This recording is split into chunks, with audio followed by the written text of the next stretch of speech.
He survived only on water.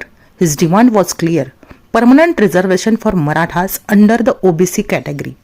His protest shocked the government and caught the attention of entire nation.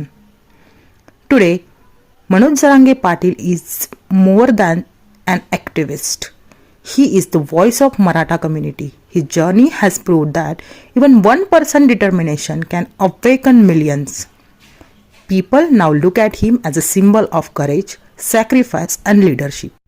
From the farmer's son in the Bid to the face of statewide movement, Manoj Jarange Patil's story is truly inspiring. But the one question still remains: will the Marathas finally get reservation? The answer lies in the future. But one thing is certain: the name Manoj Jarange Patil will be forever remembered in the history of Maharashtra.